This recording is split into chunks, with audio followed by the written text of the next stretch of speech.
नमस्कार भाग्यदर्शन कार्यक्रम को आपण मानक बहुत बहुत स्वागत करुछु मु जसोसी प्रज्ञा। आज आम कथा हवा आमर खाद्य को नहीं आम किभली भाव में बहुत किसी जिनस को परिवर्तन करि परिबा, आम शरीर रोग को नियंत्रण करि परिबा, आम बैंक बैलेंस को बढ़ाई परिबा एवं आम कुटुंब भितर खुशी आनी परिबा।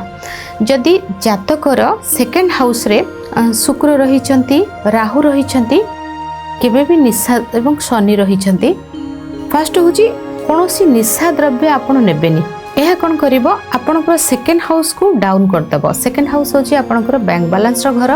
सेकेंड हाउस हूँ आमर मारक माने आमको जी मारी थाए जो भाव जो ग्रह सेकेंड हाउस ग्रह जी तांकर दशा अंतर्दशा स्वास्थ्यगत समस्या धन देवा ठीक अच्छी, धन उपार्जन हम कि सहित शरीर भी क्षति हे ना। तो सेकेंड हाउस हूँ मार्केस कहुए।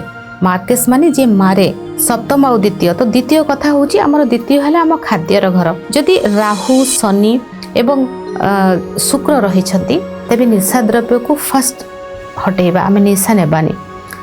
नॉनवेज को राहु अच्छा, केतु अच्छा, शनि अच्छा, शुक्र अच्छा, नॉनवेज नेबेनी। नॉनवेज खाद्यटा को खाइबे नहीं। बहुत सारा शुक्र एवं राहु मंगल थिबे माने बहुत सारा तेल मसला जिनस को पसंद करथांती। राहु खाद्य सेकेंड हाउस रे खाद्यटा जदि आमे ए जिनस को खाद्य हिसाब रे नेले, तेल मसला बहुत सारा खाइले, आमे नॉनवेज बहुत सारा खाइले, बहुत सारा निशा द्रव्य आमे नेले, एहा द्वारा सेकेंड हाउसटा कोन मारक। तो खाद्य द्वारा आमको रोग हेबो। जो खाद्य आम शरीर को आम आ गोटे कथा राहु सेकेंड हाउस रे थिले कोन करंती ना, आपण को देखिए भोकटा बहुत जल्दी करेदेवे।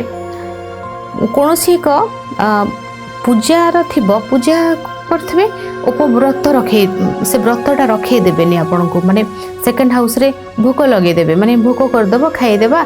ये इच्छा हम खाद्य प्रति बहुत आग्रह आ बहुत सारा बाहर खाद्य खाइबा, जंक फूड तेल मसला ये सब खाइबा। ये खाइबा द्वारा कौन हम खाद्यटा आम खाइले आम शरीर को गला, आम शरीर बिगड़ जीव। बिगड़ला पर रोग हेब फैटी लिवर। केमती सेकेंड हाउस जदि राहु सहित बुध बृहस्पति कॉम्बिनेशन आसीगला, खाद्य द्वारा लिवर उपर यह बहुत किसी किडनी लिवर उपर बहुत सारा प्रभाव पकई थाए।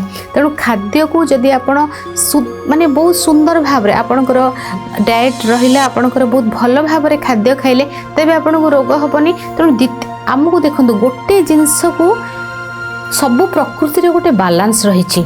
आमे पार्टी को स्वादिया कले फिगर को खराब करिबा एवं ता सहित आमर रोग को सृष्टि करिबा। गोटे जिनस आम इच्छा मुताबक आमे खाद्य खाइले एटा ठीक अच्छे। एटा जदि आमे आम इच्छा रे खाइले एटा जेहेतु एटा इच्छा रे हैला तो एटा सब नेगेटिव पार्ट हे गला।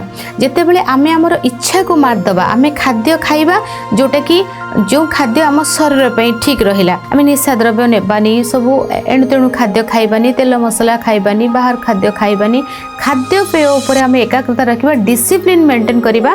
सेते बेले आम खाद्यटा गलाने आमे से खाद्य को मन को मारिले सेटा गोटे प्रकार कष्ट। केमती कष्ट कि बैलेंस रहिला, किंतु आउ गोटे पार्ट रे पॉजिटिव कोन हला आमे हमको शरीर को निरोग रखि पाले। देखंतु आपनकर सेकेंड हाउस रे जदि बृहस्पति थिबे बा सेकेंड हाउस रे अधिपति बृहस्पति होई थिबे बा सेकेंड हाउस को बृहस्पति देखुथिबे, जदि आपण निशा द्रव्य किछि भी नौछंती ना, बैंक बैलेंस बहुत जल्दी आपनकर डाउन हे जिवो। तेणु आम से नबानी, आम बैंक बैलेंस को आम बढ़ेगा। बहुत सारा पौड़ जल अच्छी पीवा, जूस अच्छी पीवा। तो गोटे जिनस को आम जिते भांगा तो सेटा ही आमको कष्ट दूची, से जिनसटा को आम ब्रेक करवा तो अपोजिट पार्टा ऑटोमेटिक आगो को बढ़िबो, आम निरोग रहिबा, सुस्थ मध्य रहबा। तेणु खाद्य द्वारा आम आमर बैंक बैलेंस को बढ़ाई परिबा, आम शरीर को मध्य ठीक रखि परिबा। तेणु जो खाद्य आमको ठीक आम शरीर पे ठीक, आम शरीर रे अंग प्रत्यंग को माने खराब करबनी, सही खाद्य खाइबा एवं आम सेकेंड हाउस को आम मजबूत करबा।